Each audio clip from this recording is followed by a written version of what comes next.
dominical viene usted los domingos. ¿Por qué le digo esto? Bueno, porque de ahí yo saco no todo lo que cubrimos en la escuela dominical, pero ahí saco el mensaje del domingo, de algún punto, de algún versículo que menciono o estudiamos los viernes. Bueno, de ahí estoy sacando los mensajes de la palabra del Señor, y para ello vamos a abrir nuestras Biblias en Hebreos capítulo 10, versículo 23 y 25. La diferencia de la clase es que en la clase usted me puede hacer preguntas si usted tiene dudas, o me puede retar si usted tiene alguna duda. Yo no pienso así, bueno, pues eso podemos hacerlo en la clase, pero aquí en el mensaje no. Y el tema de la lección del viernes era un cristianismo firme, y voy a hablar de eso esta mañana, de una vida cristiana firme. Hebreos 10, 23 y 25. Y recuerda que esto que estoy hablando es lo que vimos el viernes. Amén. No esté pensando, ¿verdad?, que lo estoy diciendo por criticar a alguien en particular. Amén. Es un mensaje para toda la iglesia. Alguien diga amén. Póngase de pie conmigo entonces y vamos a leer Hebreos 10, 23 al 25.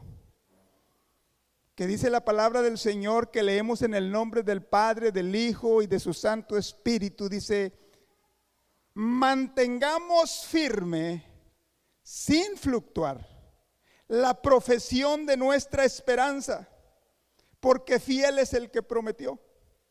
Y considerémonos unos a otros para estimularnos al amor y a las buenas obras, no dejando de congregarnos como algunos tienen por costumbre, sino exhortándonos, y tanto más cuando veis que aquel día se acerca.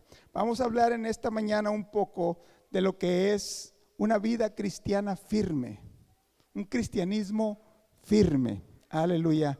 Padre, te doy gracias una vez más por tu presencia y por la vida de cada uno de mis hermanos que aquí estamos en este lugar, o de aquellos que estén escuchando a través del internet. Te doy gracias por esa vida, por ese corazón, y te pido, Señor, que esta palabra tuya venga a hablar a nuestra vida, a nuestro corazón, que seamos exhortados, que seamos animados, que seamos enseñados, instruidos y movidos, Señor, a hacer tu voluntad y a querer agradarte, Señor, cada vez más en nuestra vida. Bendice esta iglesia, Señor, y ayúdanos a cumplir ese plan y propósito por el cual hasta este día tú nos has proveído, Señor, nos has sostenido y nos tienes en este lugar, Padre. Bendice tu palabra en cada vida y en cada corazón.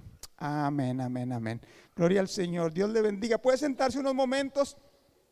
Le decía que el título es un cristianismo firme o una vida cristiana firme. Veíamos el viernes que es un cristianismo firme porque Dios ya proveyó el fundamento sobre el cual está basada tu vida, tu profesión de tu fe, la vida cristiana. Ese fundamento es Cristo. Ahora recuerde que esta carta de los hebreos fue escrita precisamente a los creyentes hebreos. Los creyentes judíos se habían convertido del judaísmo al cristianismo, pero estaban siendo perseguidos por los mismos judíos. La mayoría de las veces los que practicaban la ley. Recuerde, todavía había ceremonias en el templo, no había sido destruido el templo. Entonces todavía se ofrecían todos los sacrificios. El sacerdote, las prácticas de la ley continuaban en el templo cuando esta carta fue escrita a los creyentes. El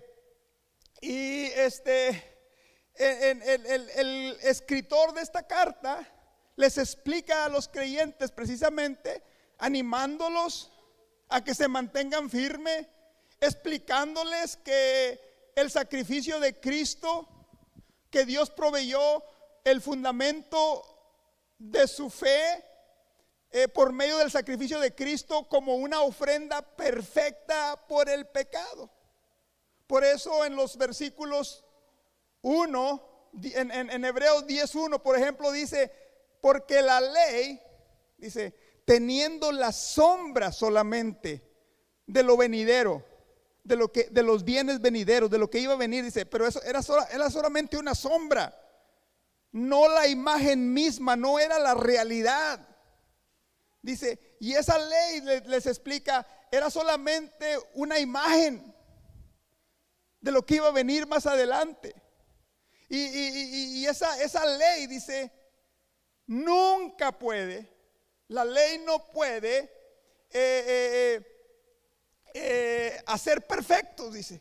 Es lo que dice ahí, dice, ¿cómo dice? Dice, nunca puede por los mismos sacrificios que se ofrecen continuamente cada año hacer perfectos a los que se acercan. Más adelante, ahorita vamos a ver, les dice que el sacrificio de Cristo, es más, vamos a verlo de una vez. El sacrificio de Cristo, para hacer un contraste, sí nos perfecciona. Por ejemplo, donde dice en el versículo 14, Hebreos 10:14, porque con una sola ofrenda, ahora ya está hablando de Jesucristo, ya no está hablando de los sacrificios, porque con una sola ofrenda hizo perfectos por un tiempo, para siempre, dice, no por un tiempo, dice, con una sola ofrenda, el sacrificio de Cristo hizo perfectos para siempre a los santificados. Quiere decir, hermanos, que usted y yo, y le decía a los hermanos el viernes, si usted le pregunta a mi esposa que si yo soy perfecto, ella va a ser la primera que le va a decir que no, que yo no soy perfecto. Pero si usted le pregunta a Dios, delante de Él, aleluya, porque Él no ve mi vida, Él ve la sangre de su Hijo Jesucristo cubriendo mi vida y dice, eres perfecto, puedes entrar a la presencia misma del Dios Santo, aleluya. Eso es lo que Cristo hace en nuestra vida. Dice que nos hace perfectos para entrar en la presencia de Dios. De otra manera, ¿cómo pudiéramos venir delante de Dios? Ahora, les explicaba también, somos perfectibles. Quiere decir que vamos perfeccionándonos, que Dios por medio de su Espíritu Santo nos está moldeando, está obrando en nuestra vida. Y si usted le pregunta a mi esposa que si yo soy el mismo que era antes 20 años atrás o 30 años atrás, y ella misma a mí me lo ha dicho, tú ya no eres el mismo, tú has cambiado mucho, para bien, obviamente. Y ella misma dice, porque Dios te ha cambiado, porque Dios ha obrado en tu vida. Pero no soy perfecto en este mundo, hablando. Quiere decir que cometo errores, quiere decir que me equivoco. Pero ante los ojos de Dios, dice, esa ofrenda, ese sacrificio por el pecado, aleluya, me ha hecho perfecto para siempre. Dice, y los sacrificios de la ley no podían hacer eso. El versículo 4 dice que los sacrificios y la sangre de los toros y de los machos cabríos, dice, porque la sangre de los toros y de los machos cabríos tampoco pueden quitar los pecados. Esos sacrificios que era solamente una sombra de lo que iba a venir, no podían ni hacer perfectos ni quitar el pecado. Y le dice, si hubieran podido quitar el pecado, entonces solamente se hubieran ofrecido una sola vez y ya no. Pero estaban ofreciéndose continuamente por los pecados del pueblo, porque esa sangre de los corderos, de los toros, de los machos, no tenían el poder de cubrir o de quitar los pecados, porque era solamente un ejemplo, una sombra de lo que iba a venir.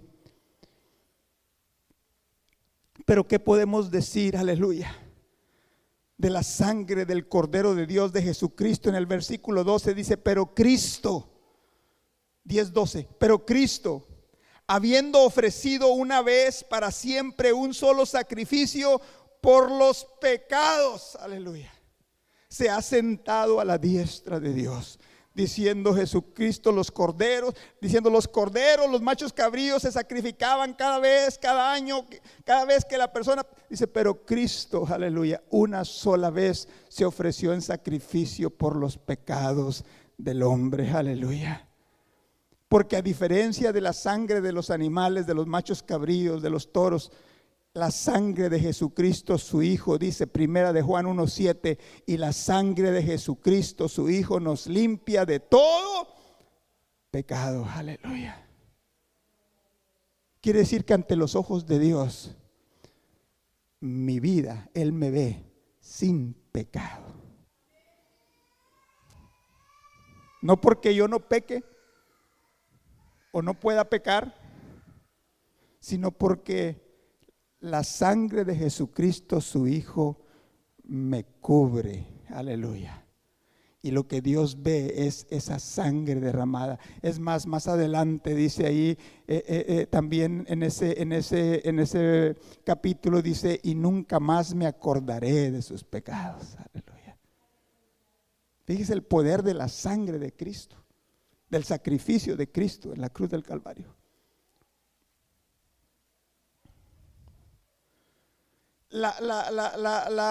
Los sacrificios de la ley no santificaban el corazón del hombre. Era una, ¿cómo le diré?, purificación que se tenía que repetir cada año de igual manera. Los rituales para purificarse, para poder entrar al lugar santísimo.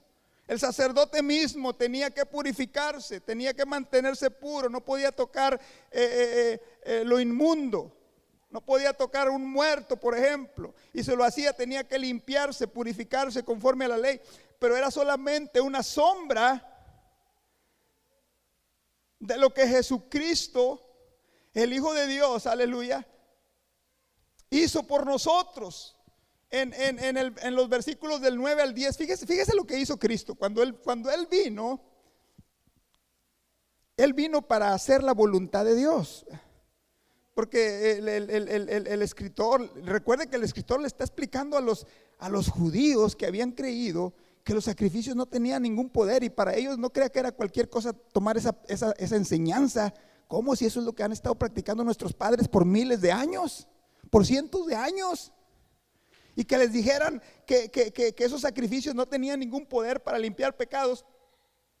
Era algo, ¿cómo le diré?, que les impactaba, vaya, en sus prácticas o en su creencia. Y él les dice, el escritor les dice, acuérdense lo que dice el salmista: sacrificio y ofrenda no quisiste, en el versículo 5, 10:5. Mas me preparaste cuerpo, holocausto y expiaciones por el pecado no te agradaron. Ahí está otra vez repitiendo que los sacrificios ni los holocaustos de los animales tenían algún poder para quitar el pecado, para cambiar el corazón del hombre. Entonces dije, como eso no le agradó a Dios, como eso ya no quiso Dios, o eso no quería Dios, dice, he aquí que vengo, oh Dios, para hacer tu voluntad, como en el rollo del libro está escrito de mí. Y dice, y luego dice más adelante, sacrificio y ofrenda y holocausto y expiaciones por el pecado no quisiste, ni te agradaron, las cuales cosas se ofrecen según la ley. Le está diciendo, es lo que están haciendo ahí en el templo.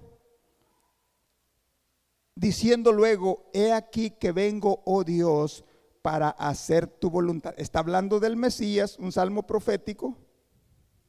Quita lo primero para establecer lo último. Pero fíjese lo que dice, que es lo que Cristo hizo. Bueno, dice que vino a hacer la voluntad de Dios. Y el versículo 10, fíjese lo que dice: en esa voluntad somos santificados mediante la ofrenda del cuerpo de Jesucristo, hecho una vez para siempre. Por si usted no sabía, hermanos, la ofrenda que Cristo mismo, cuando Él se presentó delante de Dios, aleluya, en sacrificio por el pecado del hombre, por tu pecado, por mi pecado. No solamente nos perfecciona, pero dice que también nos santifica, nos hace santos delante de Dios. Y santificar quiere decir consagrados para Dios, nos separa para Dios, nos consagra para Dios, aleluya. A diferencia de los sacrificios de los animales. Y dice el escritor que Cristo todo esto ya lo hizo y más por ti y por mí, aleluya. Y lo que le está diciendo a los hebreos es: todo lo que la ley te exige, todo lo que la ley te pide, todo lo que tú estás viendo que están haciendo ahí en el templo en Jerusalén, le está diciendo todo eso, aleluya. Tú y yo lo hemos cumplido, aleluya, cuando aceptamos a Jesucristo, el Mesías, el Hijo de Dios, como tu Dios, como tu Señor, como tu Salvador, aleluya.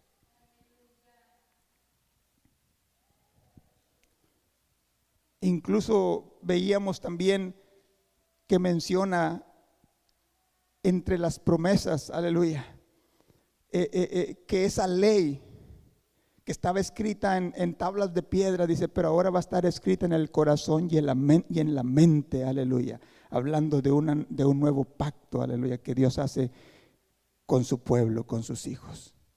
Entonces, hermano, te digo esto porque ese es el fundamento en el cual está basada tu vida cristiana. Esa es la base de nuestro cristianismo.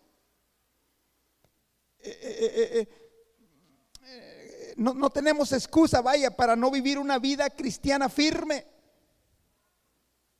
Ya Dios lo hizo. Y dice que lo hizo una sola vez y para siempre. Pero ahora viene mi responsabilidad.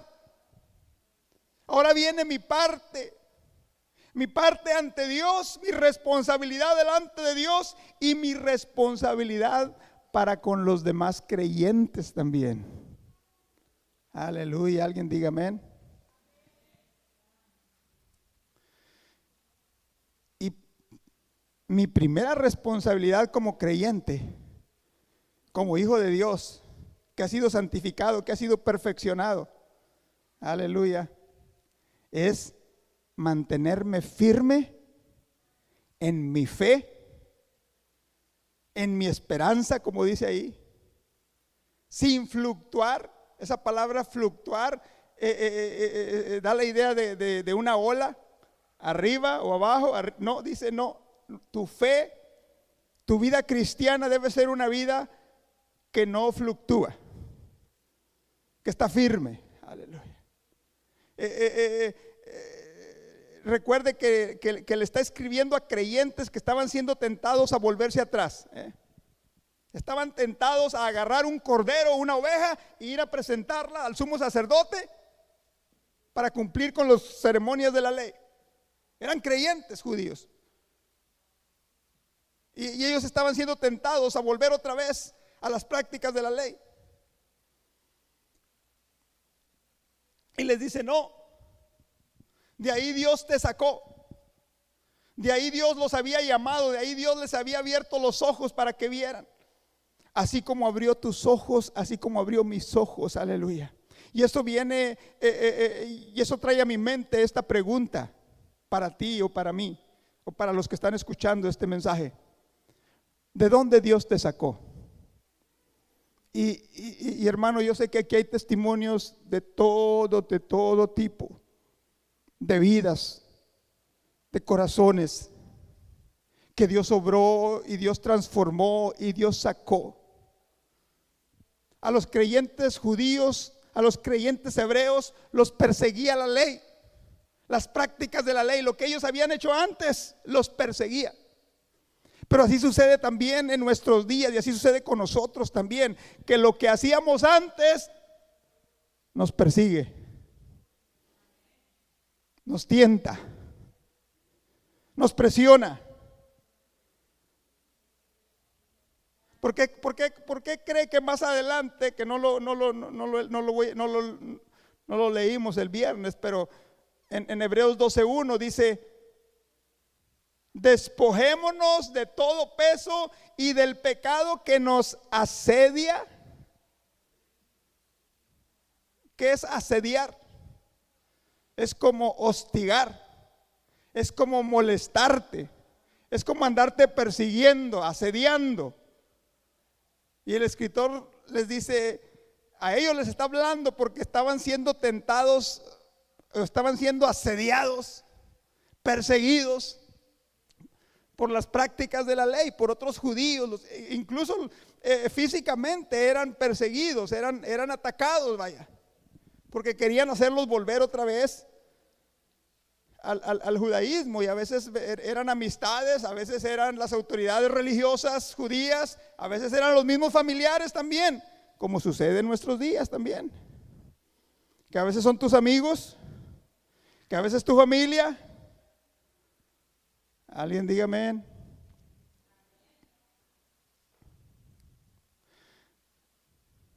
Yo no sé de dónde Dios te sacó, hermano, te llamó a ti, pero lo que yo sé que a muchos Dios los sacó de una religión de obras muertas.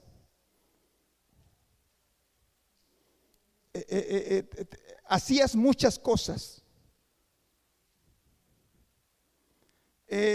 guardabas muchas cosas,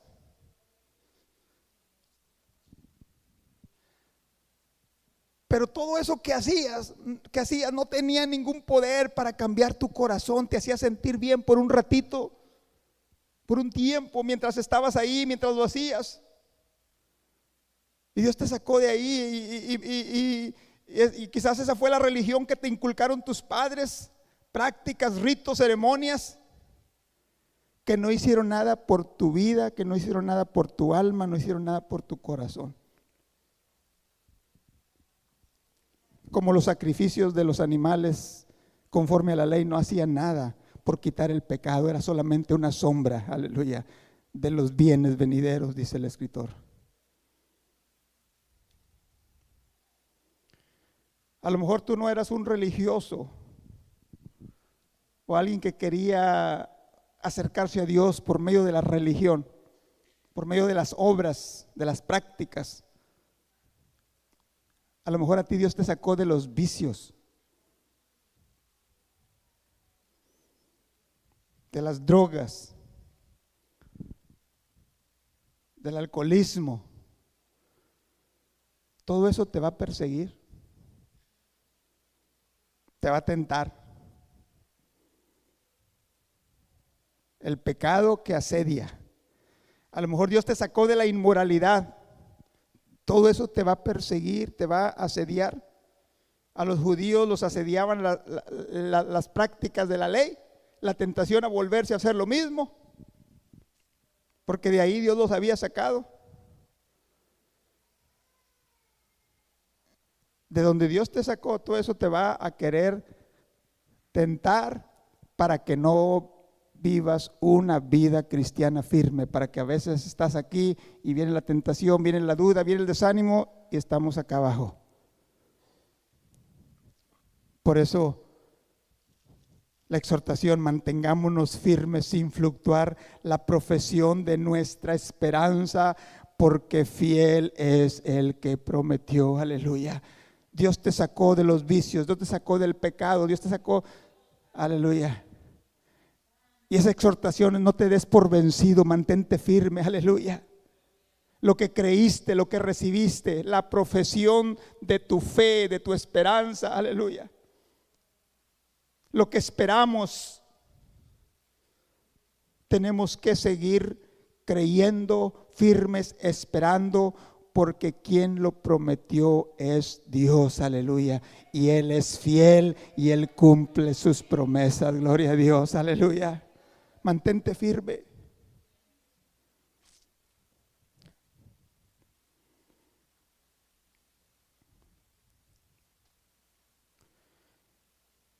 Un cristianismo firme, entonces, aleluya, no fluctúa, no se da por vencido. Y es mi responsabilidad personal en mantenerme firme en la vida cristiana, Parte de mi responsabilidad, le decía hace unos momentos, no es solamente para conmigo, también es para los demás creyentes. A lo mejor a alguien que yo le hablé de Cristo, a lo mejor a alguien del cual he querido ayudar en su crecimiento en la vida cristiana. Pero parte de mi responsabilidad es pensar en los demás creyentes. Aleluya.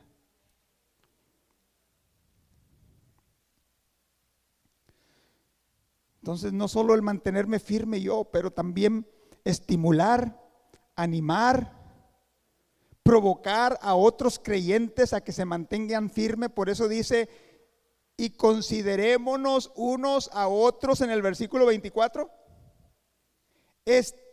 para estimularnos, para animarnos al amor y a las buenas obras. Aleluya. Porque la vida cristiana firme, hermanos, está relacionada también con animar, con valorar la fe de los demás creyentes. Fíjate qué tan importante no solamente es nuestra fe o el que nosotros nos mantengamos firmes, pero es importante también que mi hermano, que mi hermana, que los demás creyentes también permanezcan. 1 Corintios 12:16, vamos a leer lo que dice ahí. 12:16, 1 Corintios 12:16 dice de la siguiente manera, 12:26, perdón, le dije 16, pero es el 26. Creo que le di la cita mal también ahí al de la pantalla. Es 1 Corintios 12:26, dice, de manera que si un miembro padece, todos los miembros se duelen con él. ¿Qué quiere decir esto? Que si un hermano cae, que si un hermano sufre, que si un hermano se desanima, quiere decir que eso también me afecta a mí. Eso también te debe de afectar a ti también. Te debe doler a ti, vaya. Dice, y si un creyente recibe honra, si un miembro recibe honra, todos los creyentes, todos los miembros con él que se gozan. Aleluya. Es mi responsabilidad el animar a los demás creyentes. Básicamente lo que está diciendo el apóstol es que si mi hermano falla, yo también siento como que fallé. Si mi hermano triunfa, yo también me siento como que triunfé. Aleluya. Por eso debemos animarnos los unos a los otros, estimularnos los unos a los otros al amor y a las buenas obras. Aleluya. Lo hacemos con palabras, lo hacemos con una llamada, lo hacemos con una visita, lo hacemos con una invitación. Pero también lo hacemos, como dice el versículo 25, no dejando de congregarnos como algunos tienen por costumbre, sino exhortándonos, y tanto más cuando veis que aquel día se acerca. Ahora te voy a decir,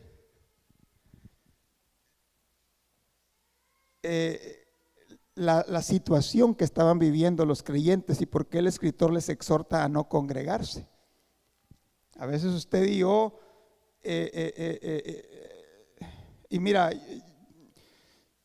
está hablando de una costumbre, vaya, no está hablando de una emergencia. Que te enfermaste, bueno, pues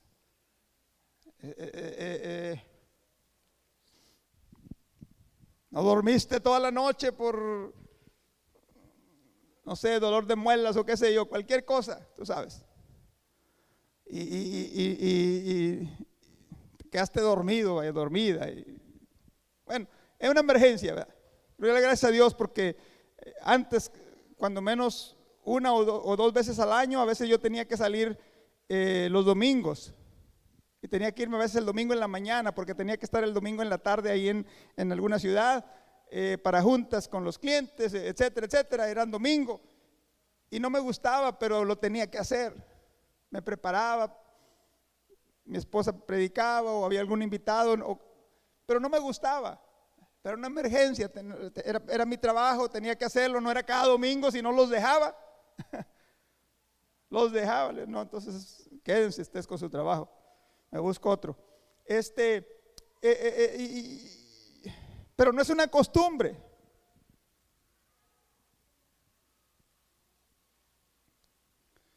Yo entiendo, a veces hay una enfermedad, una emergencia. Ahora, la razón por la cual, le voy a decir la razón por la cual los creyentes les exhortaba el escritor, el apóstol Pablo, algunos dicen que fue el apóstol Pablo, a no dejar de congregarse. La razón, fíjese, la razón por la cual no se congregaba no era como en nuestros días, ¿verdad? Porque se queda uno viendo la televisión, por irse a jugar el fútbol. Hay gente que no viene a la iglesia porque le gusta mucho el fútbol. Una vez yo le pregunté a un joven, yo le conté esta historia, ¿verdad? Le pregunté a un joven y le digo, vamos a la iglesia, ve a la iglesia. Y dice, pastor, es que es cuando juego el fútbol los domingos. Y luego dice, y luego me dice, no hombre, este domingo, fíjese, metí un gol y quién sabe qué, y así, dice, es más, me da mucho gozo cuando meto un gol. Dice, hasta me acuesto pensando cuando metí aquel gol. Uno me dijo, metí 4 goles. Y le dije, pues estarás jugando con puros lisiados entonces. Porque yo no te dejo meter 4 goles si yo estoy ahí. No se crea. Estás jugando con gente lisiada, le digo. ¿Cómo vas a meter 4 goles? Pero aquel joven me decía, y me da tanto gozo. Yo le decía, Julio se llamaba, Julio, el gozo que Cristo da es más grande que el gozo que tú sientes cuando metes un gol. Porque a lo mejor te dura nada más ese ratito o esa noche, y ya el lunes estás ahí ensayando otra vez para meter otro gol hasta el otro domingo. Pero el gozo que Cristo da es para el anochecer, para el amanecer, para el lunes, para el martes, para toda la semana. Aleluya.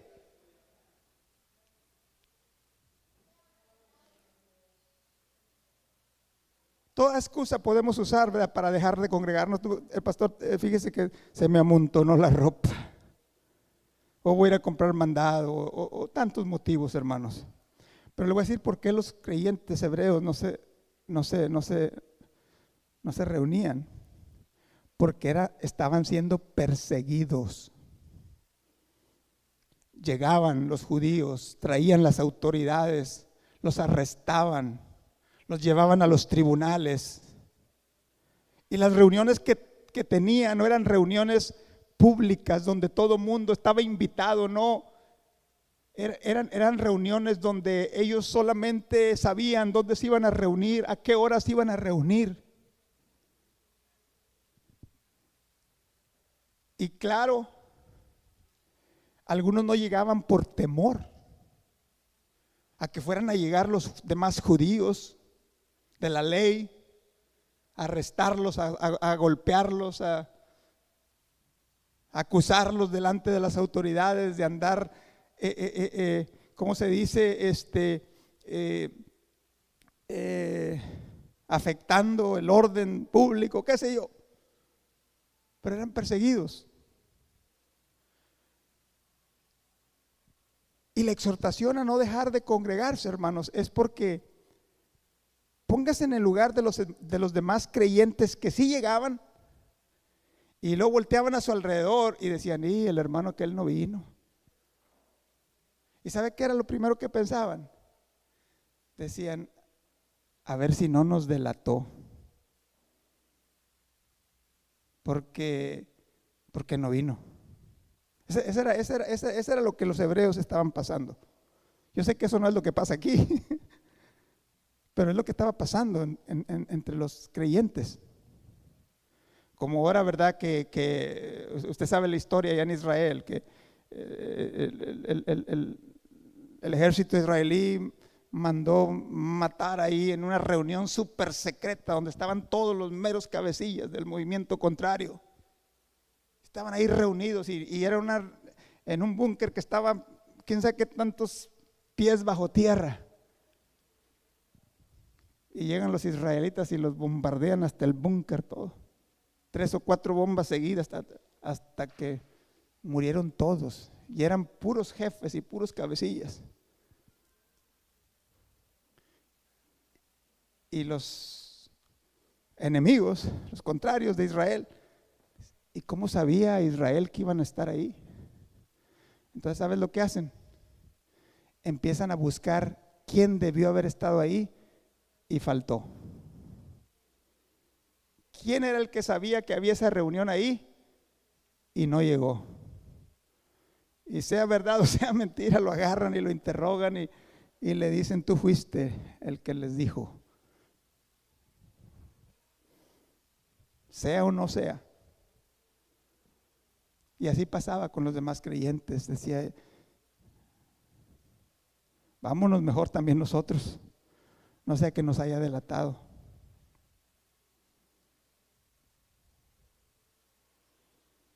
Porque cuando dejamos de congregarnos, yo creo que lo último que pensamos es en el efecto o cómo afecta a mi hermano, a mi hermana, que saludo, que tengo amistad, que lo invité a la iglesia, que lo llevé a la iglesia, que lo evangelicé.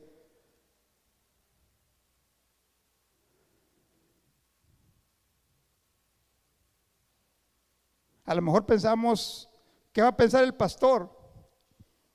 El pastor va a estar aquí de todas maneras. La pastora va a estar aquí de todas maneras. Pero los que son, aquí la exhortación es estimulándonos unos a otros al amor, a las buenas obras. Aleluya. Un teólogo, el fundador del movimiento metodista, me gusta lo que dijo, porque resume mi responsabilidad delante de Dios y delante de mi prójimo. Cuando dice esto, fíjese: haz todo el bien que puedas.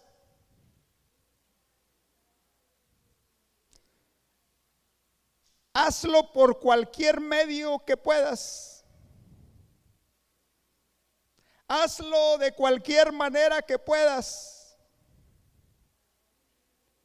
Hazlo en todos los lugares que puedas. Hazlo a todos los que puedas. Hazlo por todo el tiempo que puedas.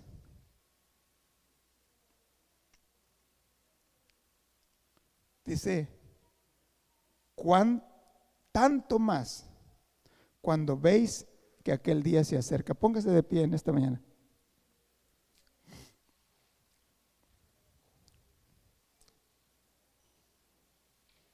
Por todo el tiempo que puedas.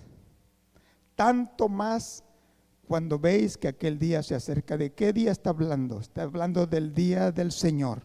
Está hablando del día del juicio. Está hablando del día en el cual Cristo viene por su iglesia. Está hablando del día en el cual Dios nos va a llamar a su presencia.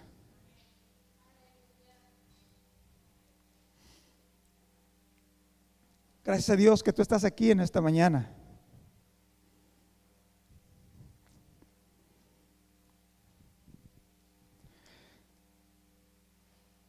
Si tú hubieras sido tentado a no venir a la iglesia, y si tú supieras que Cristo viene esta tarde o viene esta noche, ¿hubiera habido algo que te hubiera detenido de no buscar de Dios, de no acercarte a Dios, de no congregarte? O bueno, Si tú supieras que el Señor te iba a llamar esta tarde a su presencia, o esta noche a su presencia, ¿hubiera algo que te hubiera impedido? ¿Acaso el lavar la ropa o el ir de compras por el mandado te hubieran impedido eso? No estar en la iglesia sabiendo que Cristo viene, o que el Señor me llama esta noche a su presencia. Créame que eso es la única excusa que yo hubiera podido tener.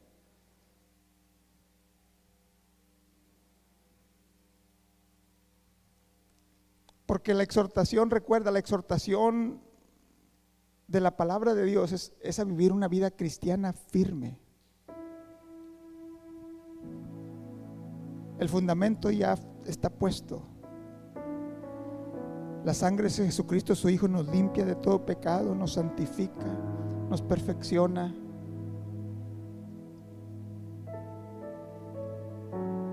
Dios ya puso el fundamento para que mi cristianismo, mi testimonio, mi vida sea una vida firme.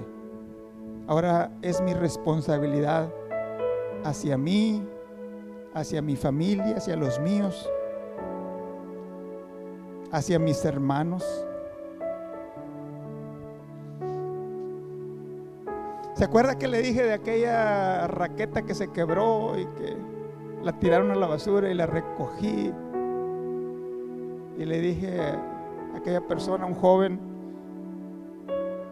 que yo le iba a arreglar, pero no le dije que se le iba a regresar. La arreglé. Lo andaba buscando para verlo porque no siempre lo veía. Y esta semana lo vi.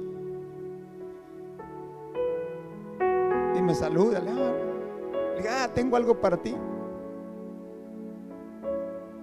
Me dice, ¿qué hiciste con la raqueta que te llevaste? Le digo, la arreglé.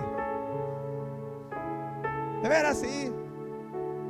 Y le dije, espérame, ahorita vengo. Y voy al carro y saco la raqueta esa que estaba ya arreglada. Y le dije, ten. Dice, no la arreglaste para mí. Le digo, sí, la arreglé para ti. Le digo, pero quiero darte una lección para tu vida. No me tienes que pagar nada, pero solamente una lección para tu vida. Y le dije, si alguna vez tu vida termina como esta raqueta, quebrada en la basura, llévala con el que te la puede arreglar, con el que la puede hacer otra vez útil.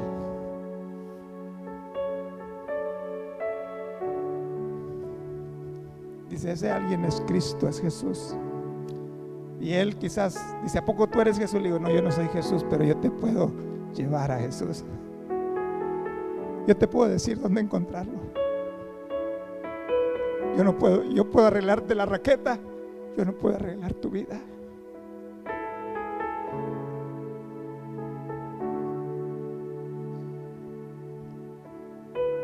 Se puso bien contento, me dijo, dame un abrazo. Dice, te voy a invitar a comer. Digo, no me tienes que invitar nada. No lo hice para ir a comer contigo, para que me des una comida gratis. Digo, lo hice para darte una enseñanza espiritual.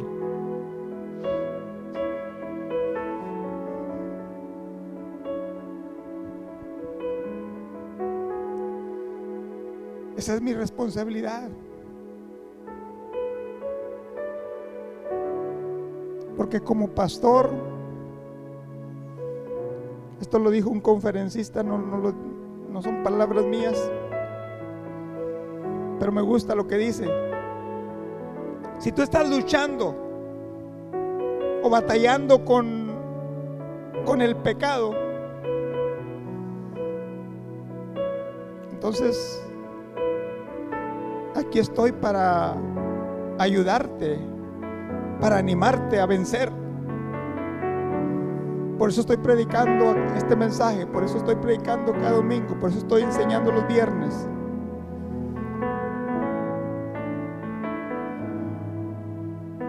Pero si tú estás defendiendo tu pecado, porque mucha gente dice, ¿y qué tiene de malo? Creyentes, cristianos, ¿y qué tiene de malo? No le hago mal a nadie. Le decía a mis hijos esta mañana,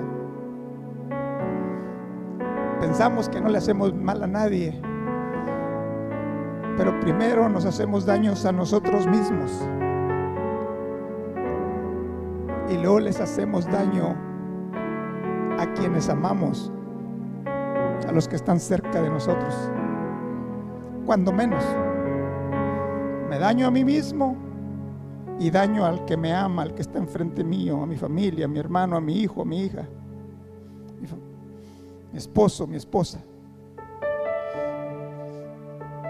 Entonces, si alguien está defendiendo su pecado, mi trabajo entonces es retarte, es hacerte ver que esa no es la vida cristiana victoriosa, la vida cristiana firme. Pero hay algunos peor, que ya están metidos, viviendo muy confortablemente en el pecado, en la inmoralidad. Les ganó, fueron vencidos y ya no les importa. Entonces, cuando alguien está así en la iglesia, mi trabajo ya no es exhortarle o animarlo. ¿Cómo le voy a animar a que siga así? Ahora mi trabajo es disciplinarle. Que el apóstol más adelante sigue hablando de eso también. Y a lo mejor de eso voy a hablar el otro domingo. Cuando dice, porque si pecaremos voluntariamente, está hablando de aquellos que ya están viviendo en el pecado voluntariamente, sin conciencia, sin remordimiento, vaya. Después de haber recibido el conocimiento de la verdad, entonces ya no queda más sacrificio por los pecados, sino una horrenda expectación de juicio y de hervor de fuego que ha de devorar a los adversarios. Porque ante los ojos de Dios,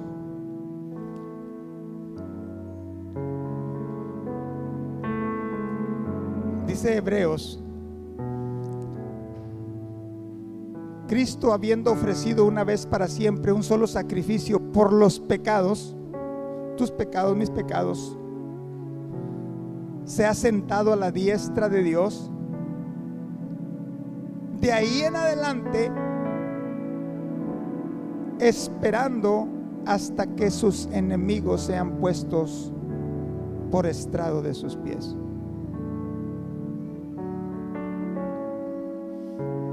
Ante los ojos de Dios, o hemos sido reconciliados por medio de Cristo con Dios, o somos enemigos de Dios. No hay término medio. O estamos con Dios o estamos contra Dios. O hemos sido reconciliados, porque esa es otra de las características de la muerte de Jesucristo en la cruz del Calvario. Nos reconcilió con Dios cuando éramos enemigos. Nos justificó, nos redimió, expió nuestro pecado, nos redimió, nos compró.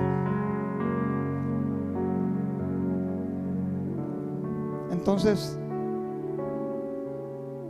hay gente que sí, creyentes, que se enfriaron, se alejaron, volvieron al pecar voluntariamente. Y el escritor le dice, si el que quebrantaba la ley de Moisés solo necesitaba 2 o 3 testigos para morir, para que lo castigaran, dice, ¿cuánto mayor castigo pensáis que merecerá el que pisoteare al Hijo de Dios y tuviere por inmunda la sangre del pacto en la cual fue santificado e hiciere afrenta al Espíritu de gracia. Oiga, gloria al Señor. Todo eso lo estamos viendo los viernes. Por eso le digo, si usted no viene los viernes vienen a usted. Gloria a Dios. Parte, no todo. Aleluya, Señor. Yo no sé si hay alguien, cierra tus ojos en esta mañana y vamos a orar.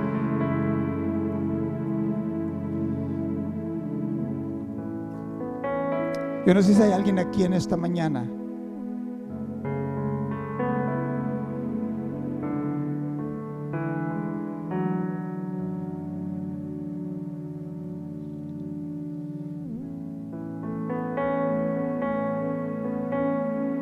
que anda alejado de Dios.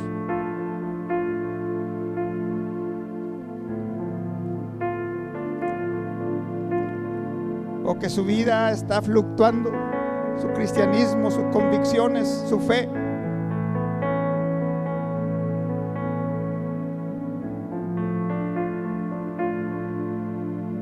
O que luchas con, como te decía hace unos momentos, luchas con las tentaciones del pasado, los pecados del pasado que te asedian, que te persiguen. Dice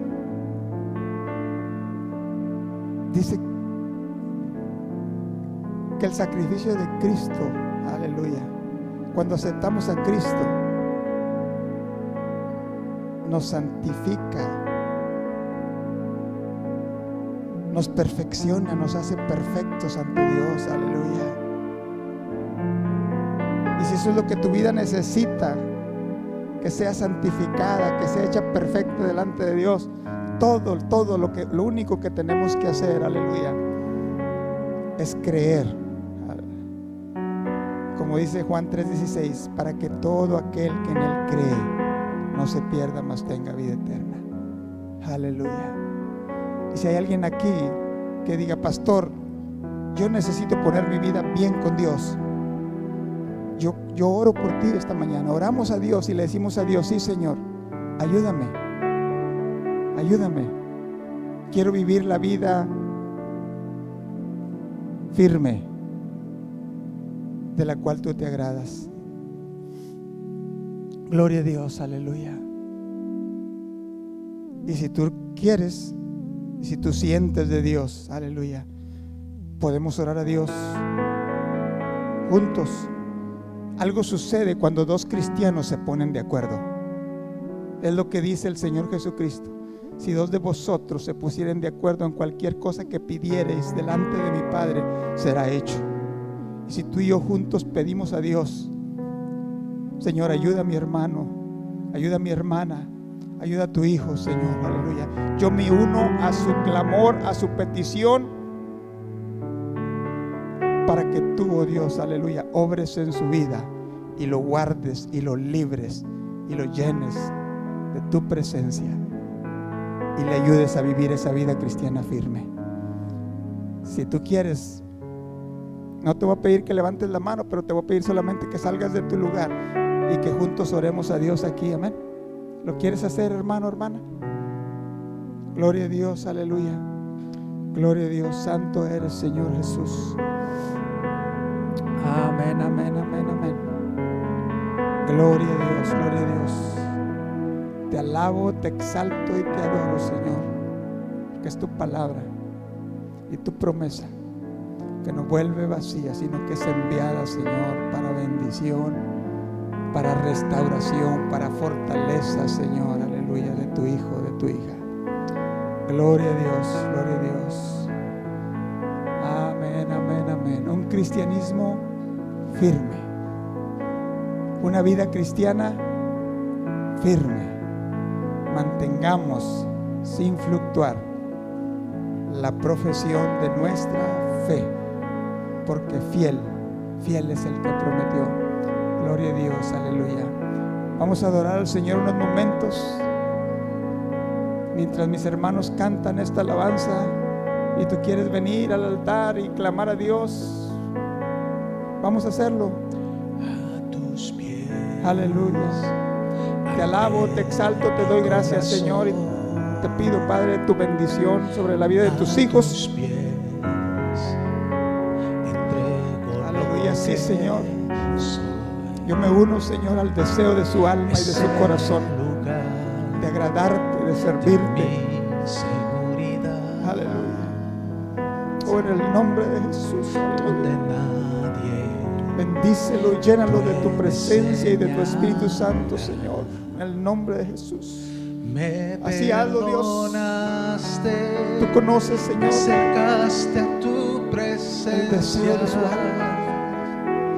Me levantaste y hoy me postro a adorarte. Me uno, Señor, de una manera grande, poderosa, hay Señor. lugar Bendice la vida más de alto, más grande que estar a tus pies, que estar a tus pies. No hay lugar más alto, más grande que estar a tus pies, que estar a tus pies, a tus pies. Arde mi corazón, a tus pies entrego lo que soy. Mira, Señor, estas niñas, Padre, guárdalas. Es el lugar de mi seguridad, donde nadie me puede señalar. Me perdonaste, me acercaste a tu presencia, me levantaste y hoy me postro a adorarte. No hay lugar más alto, más grande que estar a tus pies, que estar a tus pies. No hay lugar más alto, más grande que estar a tus pies, que estar a tus pies. No hay lugar más alto, más grande que estar a tus pies, que estar a tus pies.